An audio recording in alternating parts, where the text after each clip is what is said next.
अस्सलाम वालेकुम।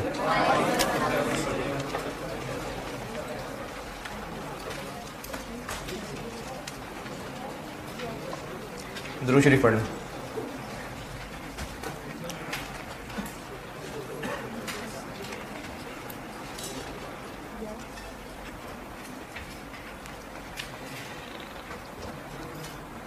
एक सवाल कहा था तो ट्राई हो भी गया? नहीं है, किसी को कोई मसला नहीं यार। ऑटम 12 कमाल हो गया यार। नहीं आसान तो था।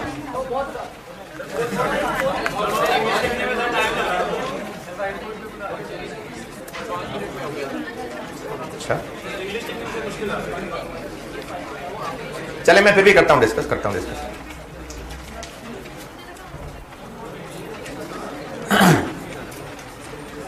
सितंबर 12 क्वेश्चन नंबर 8 कर रहा हूं मैं, डिस्कस कर रहा हूं। हो गया तो बहुत अच्छी बात है, लेकिन मैं कर रहा हूं। क्वेश्चन नंबर 8 सितंबर 12 नहीं पढ़ा तो अब पढ़ लें।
ठीक है, सबने पढ़ लिया हो। टीएल स्पेशलाइज्ड मोटर्स बनाते हैं और कंपनी को एक लार्ज टेक्सटाइल फैक्ट्री के लिए एक स्पेशल मोटर बनाने की ऑफर आई है, कोटेशन पूछी गई। टेक्निकल मैनेजर ने फॉलोइंग इंफॉर्मेशन हैज़ ऑब्टेन्ड और इस पे उसका 1 घंटा लगा और उस मैनेजर को जो सैलरी दी जाती है वो 2500 पर डे होती है। तो ये कोई रेलिवेंट खर्चा क्यों? क्योंकि उसको सैलरी देनी ही देनी है। जो उसने मीटिंग में टाइम लगाया तो लगाया, सैलरी तो उसको देनी ही देनी है। तो ये 2500 वाली बात रेलिवेंट नहीं है। पॉइंट नंबर 1, इस मोटर को बनाने के लिए वायर सी के 120 फिट चाहिए होंगे और वायर सी रेगुलर यूज होता है। तो ये रेगुलर वाला मटेरियल आ गया, चाहे स्टॉक में पड़े हुए हैं चाहे ना पड़े हों। अब कितने का मिलेगा ये रेलिवेंट है। करंट रिप्लेसमेंट कॉस्ट कहते हैं। रिप्लेस का मतलब है जो चीज अभी पड़ी हुई है उसको अगर रिप्लेस किया जाए, मतलब दोबारा खरीदा जाए। तो रिप्लेसमेंट कॉस्ट यानी नई परचेज प्राइस। रिप्लेसमेंट कॉस्ट नई परचेज प्राइस को कहते हैं। तो 65 की खरीदी थी इररिलेवेंट, 63 की बेच सकते हैं और नई 68 की मिलती है। तो रेगुलर यूज का मटेरियल हो तो हमने उसको नई परचेज प्राइस ही लेनी होती है, चाहे स्टॉक में है चाहे नहीं है। वायर सी की रेलिवेंट कॉस्ट हो गई 120 इंटू 68 8160। पॉइंट नंबर 1 में कोई कंफ्यूजन? अच्छा ये भी बड़ा जरूरी है, अगर आपसे सवाल हो भी गया तो तुक्के लगना सवाल होना नहीं है, क्लैरिटी आनी चाहिए। पॉइंट नंबर 1 में जरा सी भी कोई कंफ्यूजन, चलो कमाल हो गया। पॉइंट नंबर 2, एक और मटेरियल, हाँ ये वर्ड शायद ना समझ आया किसी को। इसको कोई बच्चे ऐसे पढ़ते हैं कि 50 kg of another material wedge. कोई वेज मटेरियल है जिसके 50 किलो चाहिए और वो बात फिर खत्म ही हो गई, वायर डी की बात शुरू हो गई। तो ये वेज का मतलब है जो के यानी that is 50 kg of another material. कौन सा मटेरियल? वायर डी, जो कि वायर डी है। तो 50 किलो चाहिए वायर डी के और कुछ और छोटे मोटे 30 कंपोनेंट्स चाहिए। वायर डी एक सप्लायर से मिल जाएगी, लेकिन वो कहता है मैंने 60 किलो से कम नहीं बेचना। तो इस जॉब के लिए बेशक चाहिए 50 किलो, लेकिन खरीदने 60 किलो ही पड़ेंगे, तो इसलिए वो 60 किलो का 10 हमारा रेलिवेंट है। 10 रुपए। अगर इसमें कहीं ये बताया होता कि बाकी 10 किलो को हम 2 रुपए का बेच देंगे, तो वो उसमें से माइनस हो जाता, क्योंकि इस जॉब पे बेशक चाहिए 50 किलो है, लेकिन इस जॉब की वजह से खरीदना 60 किलो पड़ेगा, तो वो 60। अदर कंपोनेंट्स मार्केट से मिल जाएंगे 80 रुपए के, तो खरीद लेते हैं, ठीक है। 30 इंटू 80 2400।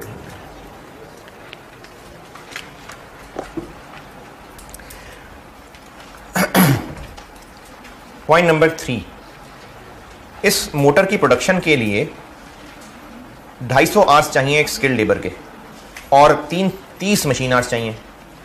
जो स्किल्ड लेबर चाहिए उसको 20 रुपए पर आवर पे हमने ऑलरेडी गारंटी 20 रुपए पर आवर पे रखा हुआ है, और इस वक्त जो फारिग लोग इस वक्त मौजूद हैं 100 घंटे फारिग अवेलेबल है। जो 250 घंटे काम चाहिए उसमें से 100 घंटे अभी इस वक्त स्पेयर अवेलेबल है, और उनको बिठा के भी हमने 20 देने ही देने थे, तो उन 100 घंटों की रेलिवेंट कॉस्ट 0। अब रही बात बाकी 150 घंटों की। उन 150 घंटों के काम के हमारे पास 2 ऑप्शंस हैं। एक ऑप्शन ये है कि हम उन्हीं लोगों से 150 घंटे 23 रुपए दे के काम करवा लें, 3450, या फिर हम उन लोगों से ओवर टाइम ना लें, काम बस 100 घंटे कराएं, बाकी 150 घंटों के लिए हम टेम्पररी लोग लाएं जिनको देंगे तो 21 रुपए, लेकिन साथ उनके एक सुपरवाइजर भी लाना पड़ेगा जिसको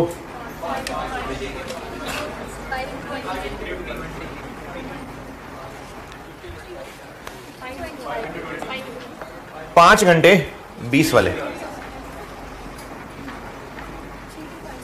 3 to 5, तो हम इसमें यकीनन इसी को ही प्रेफर करेंगे।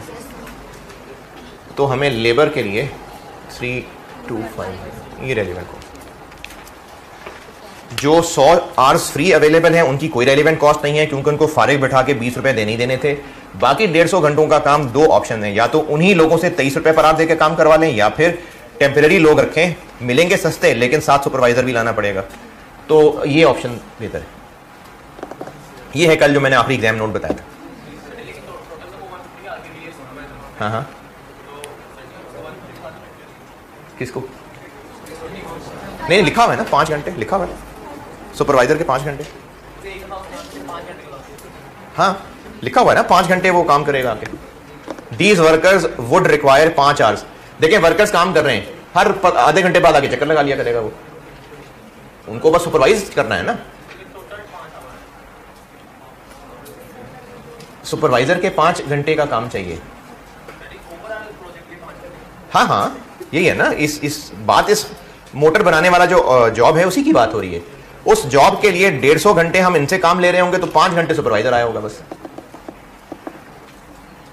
जिस मशीन पे मोटर बननी है वो मशीन वॉज लीज्ड, लीज कहते हैं किराए को, वॉज लीज मतलब किराए पे ली थी, वॉज लीज किराए पे ली थी या लेनी पड़ेगी, ली थी, और उसका हर महीने 5000 किराया जाता है, तो ये 5000 रेलिवेंट नहीं है, क्योंकि 5000 तो पहले भी जाता था अब भी जाएगा, 5000 रेलिवेंट नहीं है।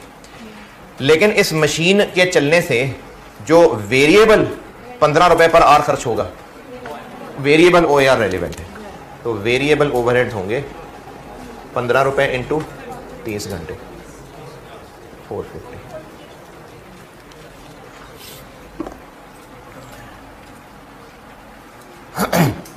और फिक्स्ड OAR नहीं है,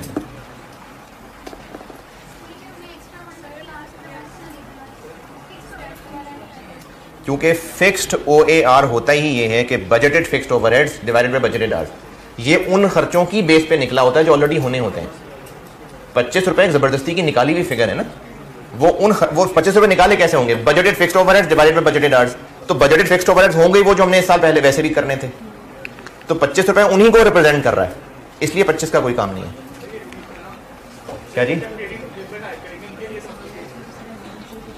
25 रुपए फिक्स्ड OAR है। ये 25 कैसे कैलकुलेट हुआ होगा? Budgeted fixed overheads divided bye budgeted hours. तो बजटेड फिक्स्ड ओवरहेड साल के शुरू में हमने सोचे होंगे इतने खर्चे होने, जो होने होते होंगे उन्हीं को सोचा होगा। 25 रुपए उन्हीं का रिप्रेजेंटेटिव है, 25 रुपए उन्हीं का रिप्रेजेंटेटिव है।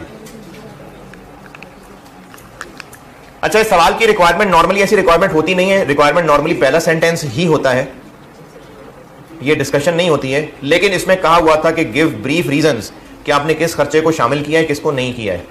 तो अब ब्रीफ रीजंस के अंदर जाहिर अंग्रेजी लिखनी पड़ेगी, लेकिन बस टूटी फूटी अंग्रेजी के पॉइंट कन्वे कर पाए। जैसे सबसे पहले उस मैनेजर की सैलरी को क्यों इग्नोर किया? क्योंकि वो सैलरी हर महीने पे करनी ही करनी है। पॉइंट नंबर 1, इस वायर सी को क्यों कंसिडर किया? क्योंकि ये इसी जॉब के लिए खरीदी जाएगी, बेशक स्टोर में पड़ी हो, लेकिन चूंकि रेगुलर यूज है तो इसलिए खरीदी जानी है, इसलिए इसको हमने 68 को कंसिडर किया। तो ये जो हमने किया है वो अंग्रेजी में लिखना है। अब आप अगर ये एक्सपेक्ट करें कि जो पीछे एग्जामिनर ने अंग्रेजी लिखी है उसी लेवल की लिखेंगे तो नंबर मिलेंगे, नहीं। वो तो एग्जामिनर ने बस एक गाइडेंस दी होती है, नंबर मिलते हैं जो आपकी अंग्रेजी पॉइंट कन्वे कर रही है। तो आपका कंसेप्ट अगर पहुंच गया तो बस नंबर मिलेंगे पूरे।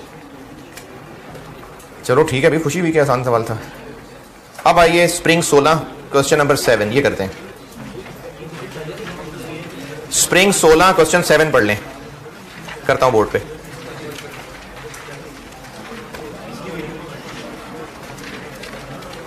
मार्च 2016 क्वेश्चन नंबर 7।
देखें 25 रुपए पर आर एक ज़बरदस्ती का रेट निकाला हुआ है।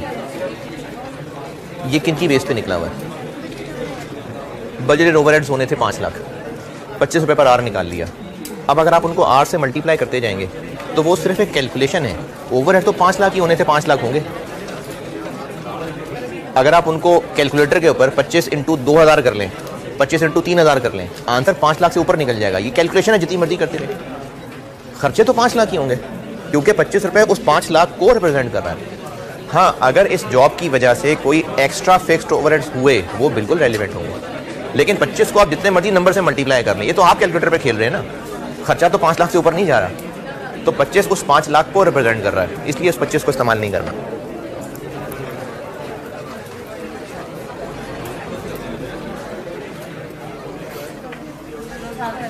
यार सवाल पढ़ने को कहता हूं तो कुछ पढ़ते नजर नहीं आ रहे हो।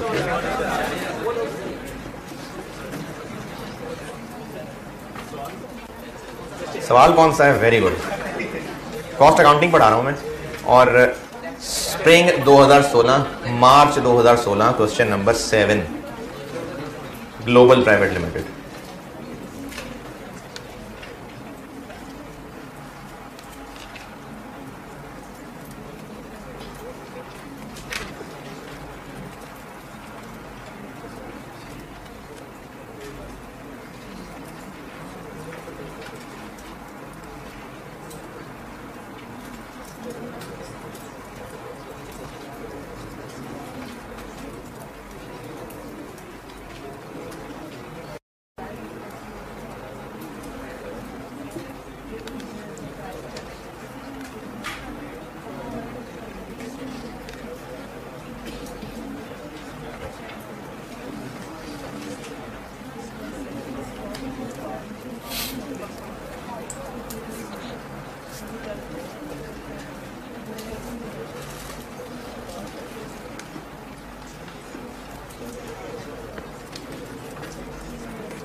चलें जी, पढ़ लिया जो लोग पढ़ रहे थे। एक नया प्रोडक्ट जीटा के 5000 यूनिट्स बनाने हैं, स्पेशल ऑर्डर है, उसके लिए हम बिड डॉक्यूमेंट्स बना रहे हैं। बिड डॉक्यूमेंट्स बनाने का मतलब है जब कस्टमर को जाके हम ऑफर करते हैं ना कि हम ये काम आपको इतने में कर देंगे, ये बिड करना कहलाता है। तो हम कस्टमर को प्राइस कोट करने जा रहे हैं, उसकी कैलकुलेशन चल रही है। 15 दिन का काम है, फॉलोइंग इन्फॉर्मेशन 15 दिन का काम है, ये ऑर्डर 15 दिन में कंप्लीट होगा। और बाकी बाद में रिक्वायर्ड क्या है कि हम क्या कस्टमर को प्राइस बताएं अगर हम 20% मार्जिन कमाना चाहते हैं। तो ये जो ब्रैकेट में उसने कहा है ना रिक्वायर्ड में, ये तो उसने मेहरबानी की ना भी कहा होता तो सवाल देख के पता चल रहा है कि स्पेशल ऑर्डर और रेलेवेंट कॉस्टिंग का सवाल है। अदरवाइज उसने रिक्वायरमेंट में ये बात कह दी जो मैंने आपको बुनियादी कॉन्सेप्ट बताया था कि चूंकि स्पेशल ऑर्डर हैं तो उसमें सारे खर्चे पूरे करने हैं, बस सिर्फ रेलिवेंट वाले। तो इसने रिक्वायरमेंट में खुद भी कह दिया ब्रैकेट में। तो रेलिवेंट कॉस्ट बना लेते हैं और फिर बाद में प्रॉफिट लगा लेंगे। मटेरियल पे आते हैं।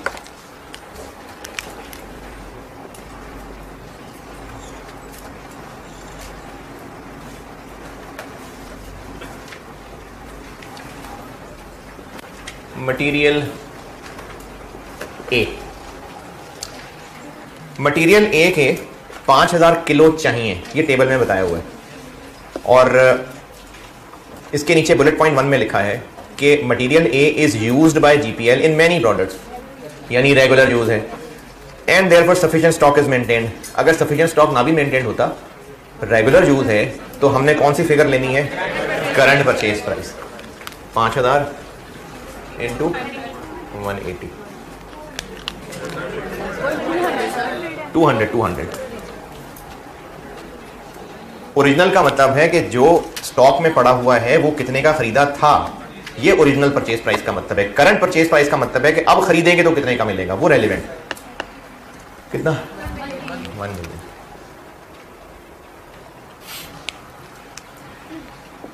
मटेरियल बी 3000 केजी चाहिए, ये टेबल में पता चल रहा है। Second bullet point, material B has no use other than the production of zeta, यानी बिल्कुल बेकार पड़ा हुआ था ये।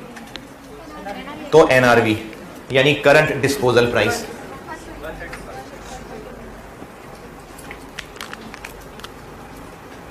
कितने चाहिए? 3000 इंटू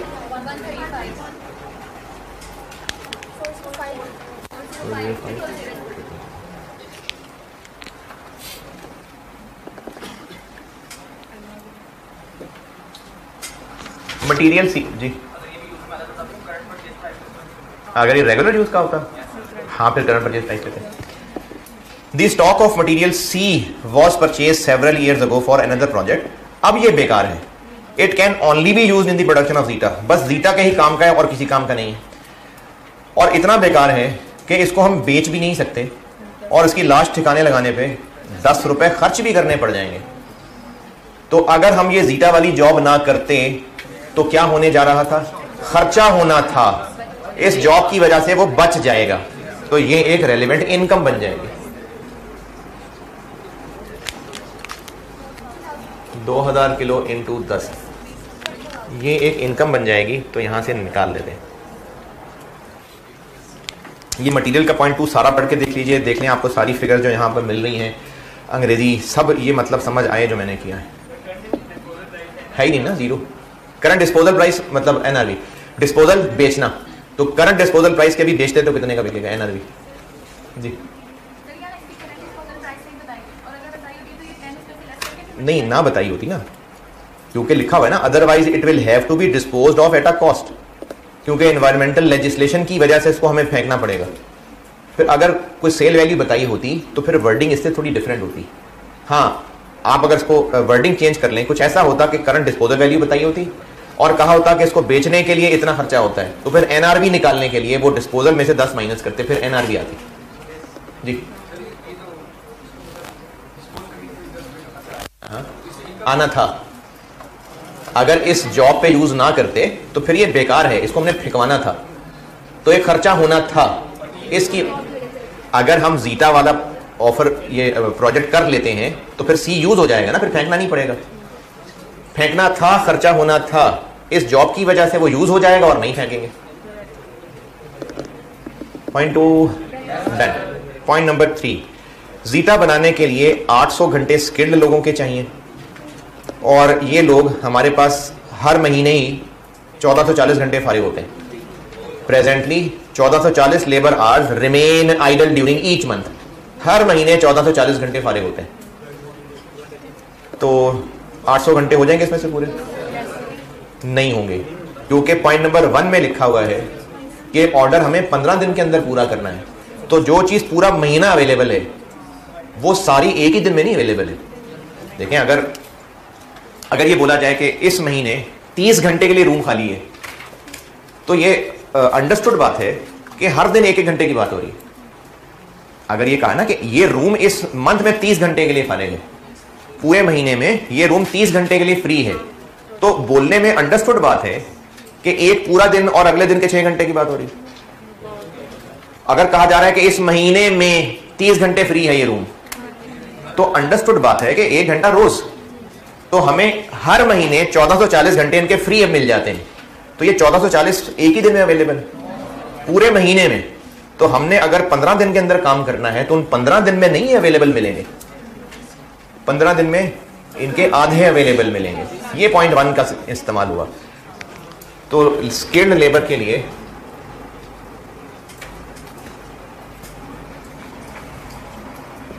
टोटल रिक्वायर्ड कितने हैं? 800। स्पेयर कितने अवेलेबल हैं? 720 डिवाइडेड बाय 2 कर लें या 15/30 कर लें, 720। 80 घंटे हमें और चाहिए। उन 80 घंटों के लिए क्या करें?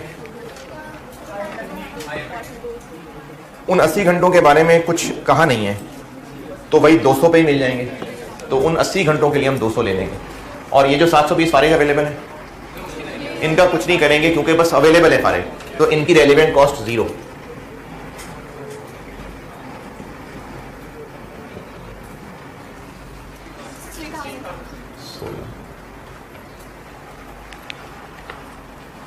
जितने फ्री अवेलेबल हैं, जितने स्पेयर अवेलेबल हैं, सवाल में ऐसा कुछ कहा नहीं है कि फारिग बिठा के उनको फुल रेट देते हैं या रिड्यूस्ड रेट देते हैं, तो फुल रेट ही देते होंगे। तो इसलिए ये तो मुफ्त अवेलेबल हैं, इनके फिर पैसे देने पड़ेंगे। लाजमी नहीं है, लेकिन सवाल में बता देता ना फिर। ठीक है, लाजमी नहीं है, लेकिन क्या? अच्छा ठीक है, लाजमी नहीं है, क्या इसमें फिर आपका ओपिनियन है? क्या करें? नहीं, मुझे नहीं बात समझिए आप। हाँ, उसमें क्या आ सकता है? उनको फारिग बिठा के हम 200 रुपये दे रहे थे। ये कहाँ लिखा हुआ है कि 200 रुपये देने? पहले सेंटेंस में लिखा हुआ है।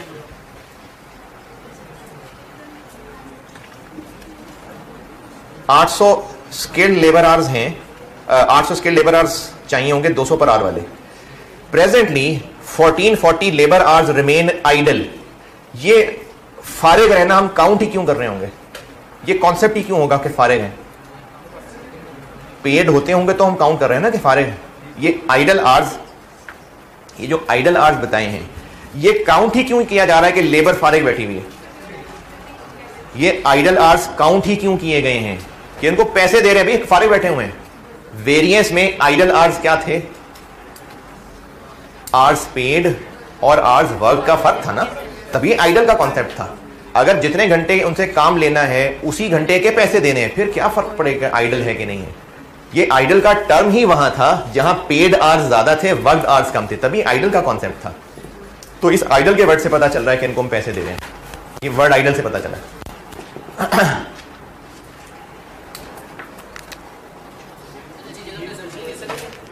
जम्पशन कैसी? आइडल का वर्ड लिखा हुआ है, क्या जम्पशन लेनी है? नहीं, आइडल का वर्ड ये बता रहा है ना। हाँ, पेड है। कितने कर लें बताएं? 180 कर लें? 180 कर लें? चलो 175 कर लेते हैं। जब पेड हैं, ये पता है कि पेड हैं कि नहीं? आइडल से पेड पता चल गया कि हैं।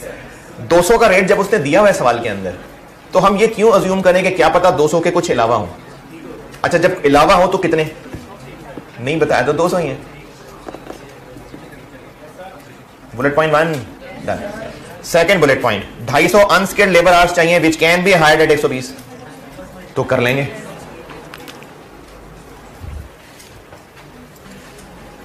अनस्किल्ड।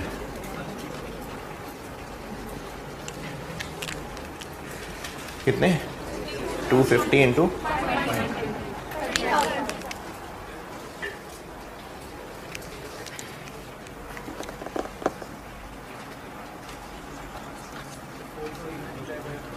क्या क्या? तीसरा बुलेट पॉइंट, जीटा बनाने के लिए मशीन के भी 150 आवर्स चाहिए। कौन सी मशीन है? जिस मशीन के चाहिए, अगर वो मशीन जीटा के लिए इस्तेमाल ना हुई तो हम उसको किराए पे दे देते, लीज्ड आउट, 4000 पर डे किराए पे दे देते। यानी है वो मशीन हमारी, तभी आगे किसी को किराए पे देनी थी। तो अगर जीटा ना बनता तो हमारे पास जो मशीन पड़ी हुई है हम वो आगे किराए पे दे देते। तो एक इनफ्लो होना था, इस जॉब की वजह से नहीं होगा, वो रेलिवेंट है। तो इसकी जो रेंट इनकम लॉस्ट है 4000 इंटू 150। अगर ये लिखा होता ना कि हम वो 200 रुपए पर आवर पे किराए पे दे देंगे, फिर जरूर 150 से मल्टीप्लाई करते, लेकिन 4000 पर डे कहा हुआ है और डेज ऊपर पॉइंट 1 में बता चुके, तो इंटू 15 है। इसलिए ताकि आप लोग सोचें और परेशान हो, इसीलिए दिया ना। अगर वो 4000 पर डे की बजाय कहता ना कि इसको लीज आउट कर सकते हैं एट 500 रुपए पर आवर, तो फिर जरूर इंटू 150 करते। इसी तरह अगले पॉइंट में ओएआर आने लगा है। अगर वो ओएआर रुपीस पर आवर होता, नहीं ओएआर पर मशीन आवर होता, तो उस 150 का इस्तेमाल होता। तो इसलिए शायद दिए हूं, लेकिन आगे भी उनका इस्तेमाल नहीं होने लगा, तो इसलिए 150 बस ऐसे ही। Point 3 done. Point number 4, GPL absorbs overheads at 400 पर, यानी ये ओएआर हो गया, absorbs overheads at the rate इतना, तो ये ओवरहेड एब्जॉर्प्शन रेट है। लेकिन बस ओवरहेड लिखा है, तो फिर ये टोटल ओएआर है, जबकि हमें फिक्स्ड ओएआर रेलिवेंट नहीं लेना होता। तो इसमें से फिक्स्ड निकाल दें, ये काम वेरिएंस में बड़ी दफा किया। अगर इसमें से फिक्स्ड ओएआर निकाल दें तो बाकी वेरिएबल ओएआर रह जाएगा, और वेरिएबल ओएआर होगा रेलिवेंट। टोटल ओएआर कितना? 400। फिक्स्ड ओएआर, फिक्स्ड ओएआर के लिए उसने इंफॉर्मेशन दी हुई है 6 million budgeted fixed overheads divided by normal hours. OAR निकालने के लिए भी यूज होता है, तो फिक्स्ड ओएआर निकालने के लिए 6 मिलियन हो गए budgeted fixed overheads divided by normal capacity 50,000 1, तो बाकी 280 वेरिएबल ओएआर हो गया।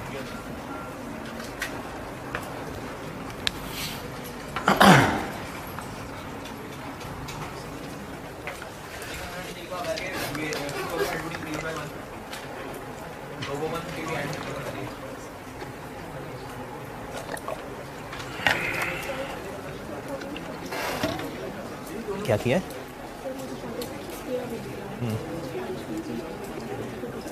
2 पे डिवाइड क्यों किया है? लेस करना समझ नहीं आया कि 2 पे डिवाइड करना समझ नहीं आया? अच्छा, ये पॉइंट जिनको समझ नहीं आया मैं रिपीट कर रहा हूं। पूरे महीने में 1440 आवर्स आइडल अवेलेबल होते हैं, तो ये किसी एक दिन में ही अवेलेबल हो जाएंगे या पूरे महीने का टोटल बताया हुआ? पूरे महीने का टोटल है या किसी एक दिन में ही हो जाएंगे? पूरे महीने का टोटल है। हम इन सारे घंटों में से जी पूरे महीने में लेबर के टोटल इतने आवर्स फ्री अवेलेबल हैं। अच्छा चलिए एक और मिसाल बताता हूं। अगर एक वर्कर के, अगर वो कहते हैं जी मेरे पास पूरे साल में रोजाना के 1 घंटा करके मेरे पास पूरे साल में 360 घंटे फ्री हैं, लेकिन ये पूरे साल में फैला के हैं। अगर हमने उससे 2 दिन कुछ काम लेना है तो 360 घंटे फारिग अवेलेबल है उसके पास, 2 घंटे अवेलेबल है, क्योंकि उसने कहा पूरे साल में 360 आवर्स फारिग अवेलेबल है, यानी रोज का 1। तो अगर 2 दिन काम लेना है तो 2 घंटे फ्री अवेलेबल है, 10 दिन काम लेना है तो 10 घंटे फ्री अवेलेबल है। इन वर्कर्स के पूरे महीने में 1440 घंटे अवेलेबल हैं, हमने इन वर्कर्स से कितने दिन काम लेना है? 15 दिन। तो अगर ये पूरे महीने में है तो 15 दिन में कितने होंगे? ये ऐसे किया। वेरिएबल ओआर, वेरिएबल ओआर के साथ अब सलूक ये करना है कि उसको उन्होंने कहा है कि पर स्किल्ड एंड अनस्किल्ड, यानी दोनों को साथ मिलाना है, तो दोनों को ऐड कर देंगे। 280 इंटू 800 स्किल्ड के हैं और 250 अनस्किल्ड के हैं, 1050।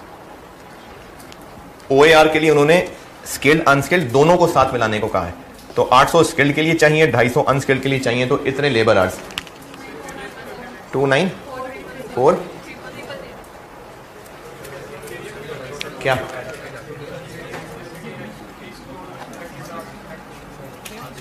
फिक्स्ड को क्यों? जी जी हाँ हाँ, यानी इन्होंने कहा है कि चाहे स्किल्ड लोग काम कर रहे हो चाहे अनस्किल्ड लोग काम कर रहे हो, 280 पर आवर खर्च होगा, तो इसलिए दोनों के आवर्स ले लिए। 0.4 पूरा हो गया? नहीं। If GPL decides to produce zeta, यानी अगर जीटा की तरफ गए, फिक्स्ड ओवरहेड्स मजीद होंगे 1.5 लाख, ये रेलेवेंट है।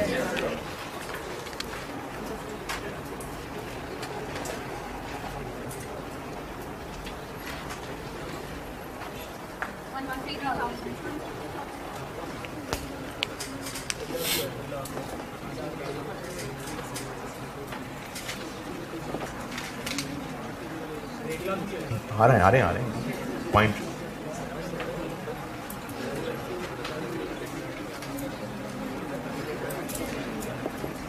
पॉइंट नंबर 5, अगर जीटा बनाया तो एडमिनिस्ट्रेशन खर्चे भी 1 लाख बढ़ जाएंगे, ये भी एडिशनल है।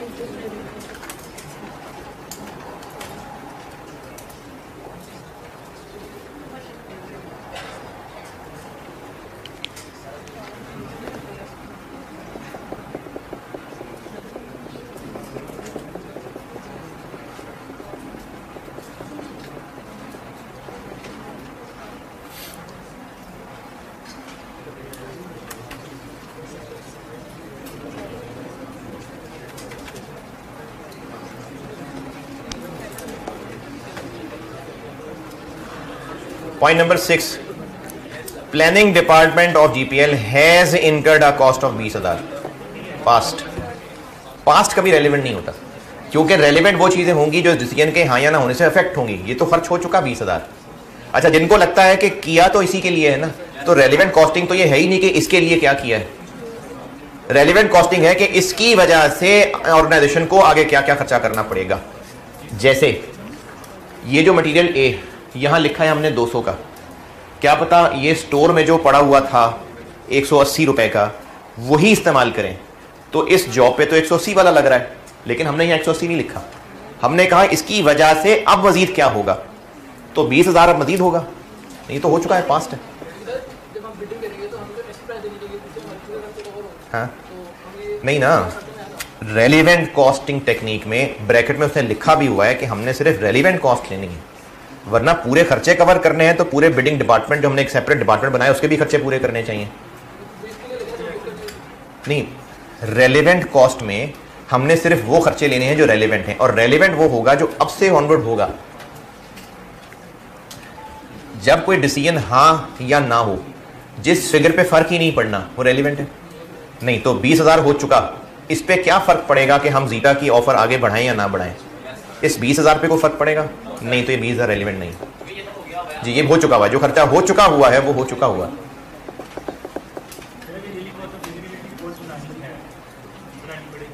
अच्छा, इसमें मैं ना एडिशन कर देता हूं। फिजिबिलिटी रिपोर्ट बनाई थी, 20,000 खर्च हुआ था। अगर ये जीटा का ऑर्डर हमें मिल गया तो कुछ और डिटेल्ड कैलकुलेशन करनी पड़ेगी, उन पे 30,000 खर्च होगा, फिर वो 30 लेंगे। है जी। फिजिबिलिटी क्या होती है? ये फिजिबिलिटी है, ये जब हम कैलकुलेशन कर रहे होते हैं ना कि काम करना है कि नहीं करना, ये कैलकुलेशन करना फिजिबिलिटी बनाना होता है कि क्या चीज फिजिबल भी है कि नहीं है। ये सारी वर्किंग करना, इसको फिजिबिलिटी बनाना कहते हैं। है जी। नहीं,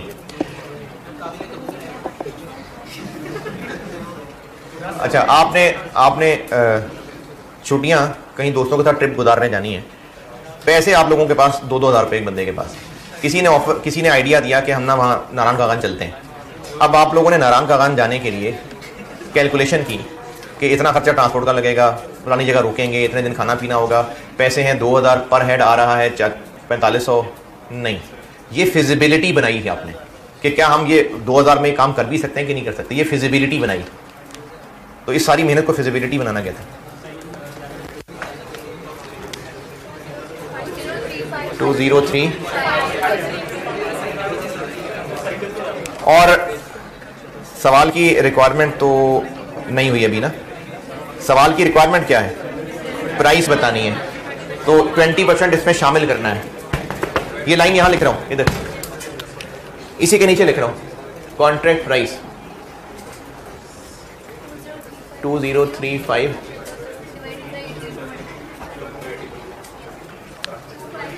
क्योंकि 20% ऑफ प्राइस, तो प्राइस 100 है, फिर तो कॉस्ट फिर 80 और ये आ गए जी 12 नंबर।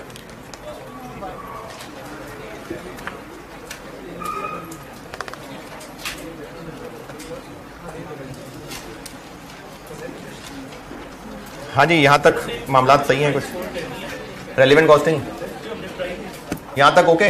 हाँ, मैंने आपको असल में करा आसान रहा हूँ जी।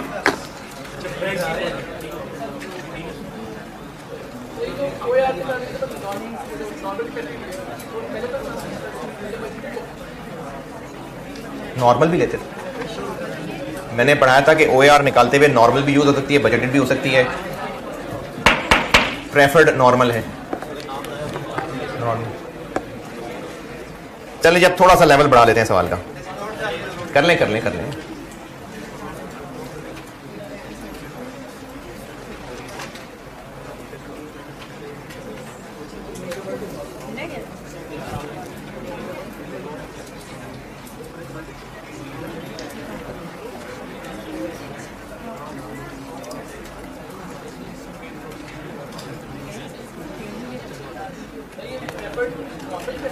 क्या बजटेड और नॉर्मल में से प्रेफर्ड नॉर्मल है। नॉर्मल डिफाइन ही इसलिए की मैनेजमेंट ने किसको यूज करना था।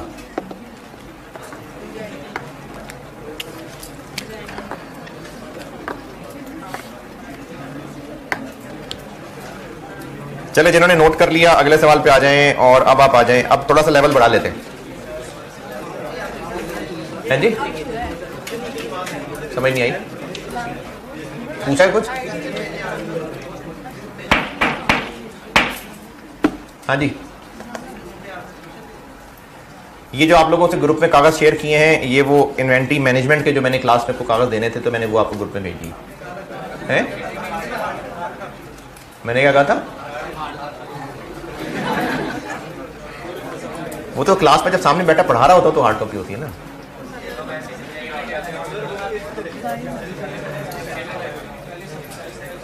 September 17 क्वेश्चन नंबर 6 पढ़ लें।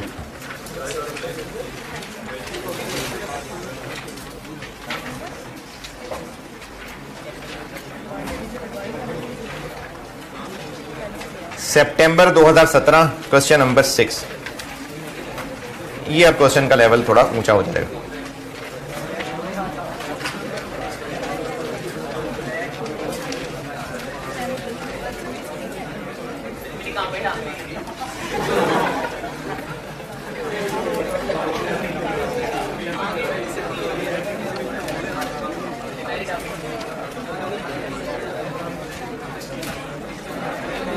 September 17 क्वेश्चन नंबर 6 पढ़ लीजिए।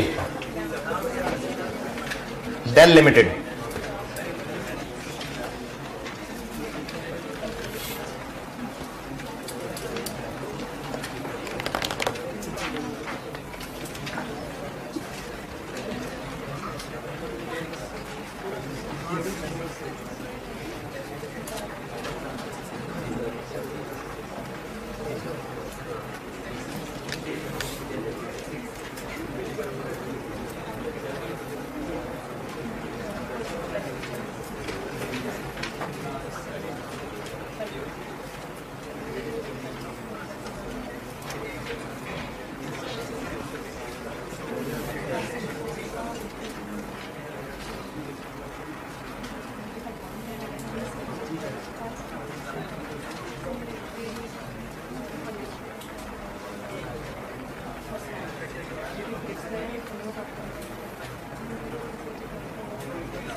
करते हैं डिस्कस।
जी पढ़ लिए तो मैं डिस्कस करूं।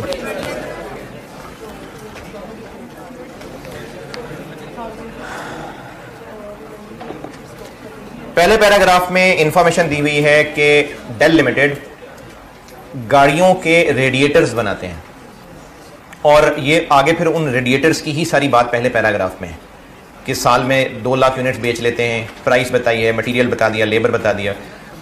पहले पैराग्राफ में ये सिर्फ गाड़ियों के रेडिएटर का डाटा है। इस डाटा से रिलेटेड किसी को कोई कंफ्यूजन के ये कैसे पता गाड़ियों के रेडिएटर का है? पहले पैराग्राफ में कार रेडिएटर्स की सारी इंफॉर्मेशन है। दूसरा पैराग्राफ, डेल हैड रिसीव्ड, ये एक पुरानी बात चल रही है, TRU लिमिटेड नामी कंपनी से 4000 रेडिएटर्स का ऑर्डर मिला था और वो भी ट्रक्स के। चूंकि पैसे अच्छे ऑफर हुए थे तो डेल ने फैसला कर लिया था कि वो इस अरसे में गाड़ियों का रेडिएटर बनाना छोड़ देंगे और इसी खुशी में वो 60 मिलियन रुपए का मटेरियल भी खरीद चुके थे। इट हैड ऑलरेडी प्रोक्योर्ड मतलब परचेज दी रॉ मटेरियल। लेकिन इससे पहले के काम शुरू होता वो कस्टमर बैंकरप्ट हो गया।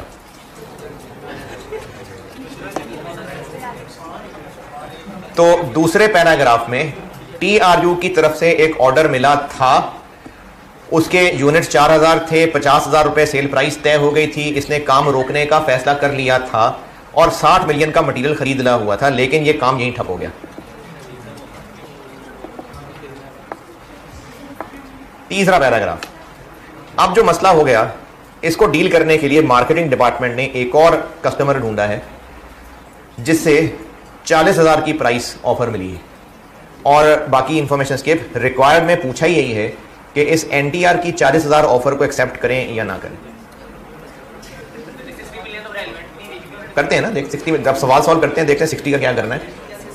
तो 40,000 रुपए एक कस्टमर की तरफ से ऑफर है और इवेल्युएट करना है कि ये ऑफर एक्सेप्ट करनी है कि नहीं करनी है। तो कैसे करें कैलकुलेशन? सेल्स कॉस्ट सारी, और एंड पे अगर प्रॉफिट निकला तो एक्सेप्ट कर लेंगे, क्योंकि अब प्राइसिंग नहीं, अब हम इवेल्युएट कर रहे हैं। 60 का देखते हैं ना अभी क्या करना है।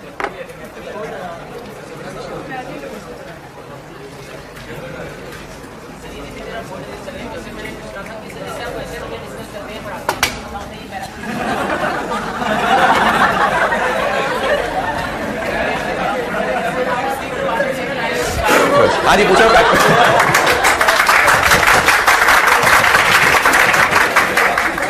टाइम गुजर गया यार, नहीं पूछ सके आप।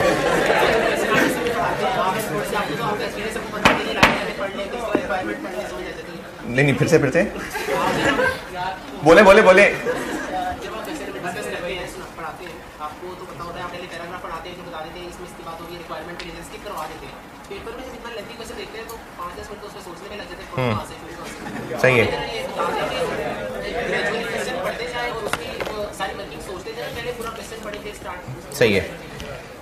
क्वेश्चन एक बार तो पूरा पढ़ना ही पड़ेगा, किसी भी टॉपिक का क्वेश्चन हो एक बार तो आपको पूरा पढ़ना पड़ेगा। हाँ ये बात सही है कि मैं क्लास में करा रहा होता हूँ तो सोचने की डायरेक्शन में ही बता देता हूँ, लेकिन एग्जाम में आपको पहले सवाल पूरा पढ़ना पड़ेगा, उसके बाद रिक्वायरमेंट पे गौर करना है। रिक्वायरमेंट समझेंगे तो सवाल प्लान कर सकेंगे। सवाल पूरा पढ़ा हुआ जरूरी इसलिए है क्योंकि आपको सवाल पढ़ने से पता चलेगा सवाल में डेटा क्या है। फिर रिक्वायरमेंट पे गौर करेंगे, फिर ये डिसाइड होगा कि इस रिक्वायरमेंट तक पहुंचना है तो कैसे पहुंचना है, फिर प्लानिंग होगी। अब ये सवाल आपने पूरा पढ़ा हो तो इस सवाल को पढ़ के इतना आइडिया हो जाता है कि किस टॉपिक का सवाल है। सिर्फ ये नहीं कि अभी हम रेलिवेंट कॉस्टिंग कर रहे हैं, सवाल के डेटा से अंदाजा हो जाया करेगा आपको कि ये डिसीजन मेकिंग का सवाल है। अच्छा रेलिवेंट कॉस्टिंग का अंदाजा कैसे होगा? वन ऑफ स्पेशल ऑर्डर आया होगा, फिर इस तरह की चीजें लिखी मिलेगी कि ये काम ना करते तो ये कर सकते थे, इसके लिए ये ऑप्शन भी थी, फलाने जॉब छोड़ के इधर आना पड़ेगा, इस तरह का डाटा मिल जाया करेगा। तो रेलिवेंट कॉस्टिंग का सवाल पढ़ के पहचाना जाएगा। और जनरल गाइडेंस यही है कि पहले आप पूरा सवाल पढ़ेंगे, याद करने की नीयत से नहीं क्योंकि याद नहीं रहेगा।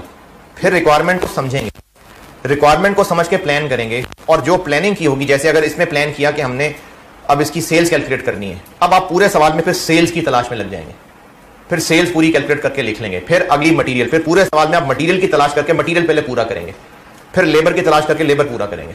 ये रिक्वायरमेंट प्लान करने से ही हो सकेगा।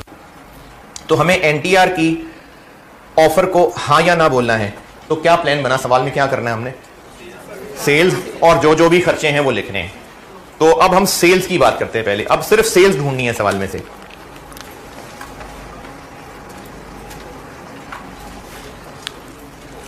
अच्छा इसके अलावा भी ना, मैं आपको जब क्लास में सवाल करा रहा होता हूं और सवाल की इंफॉर्मेशन को जिस तरह से पिक कर रहा होता हूं, ये भी सिखाना ही हो रहा है।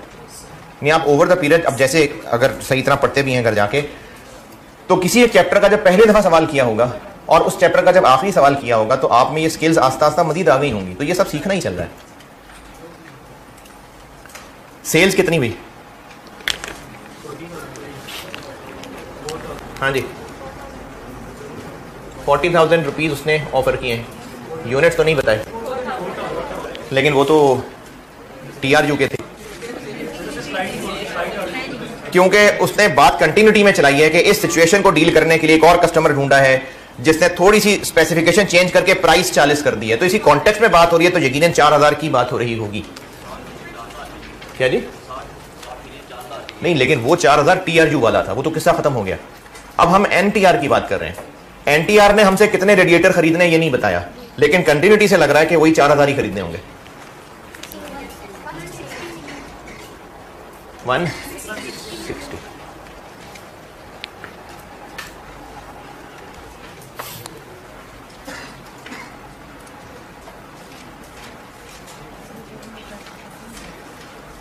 अच्छा मटेरियल, लेबर, ओवरहेड्स तीनों में ही टाइम लगेगा। बस एक आसान वाली लाइन लिख के बाकी फिर मैं अगली क्लास में पूरा करता हूँ उसको। जी है आज एक्स्ट्रा है, बिल्कुल है। एक लाइन लिख रहा हूँ बस, बाकी फिर अगली क्लास में करता हूँ। मटेरियल भी है सवाल में। क्या जी? जी है।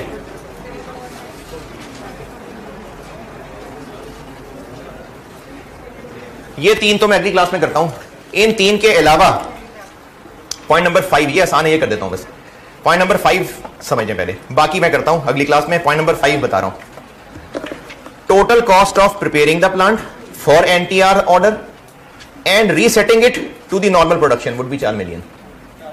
हमने अब इन गाड़ियों के रेडिएटर की जगह प्लांट से जब ट्रक के रेडिएटर्स बनाने हैं तो प्लांट में भी कुछ चेंजेस करनी पड़ेंगी। उसके बाद वापस गाड़ियों के रेडिएटर बनाने के लिए प्लांट में फिर चेंजेस करनी पड़ेंगी। ये वो चेंजेस 4 मिलियन में होंगी। रेलिवेंट? बिल्कुल रेलिवेंट है। तो ये जो प्लांट एडजस्टमेंट है ये बिल्कुल रेलिवेंट है। बाकी ये 3 अगली क्लास में करता हूं इंशाल्लाह। चलो ठीक है, अल्लाह।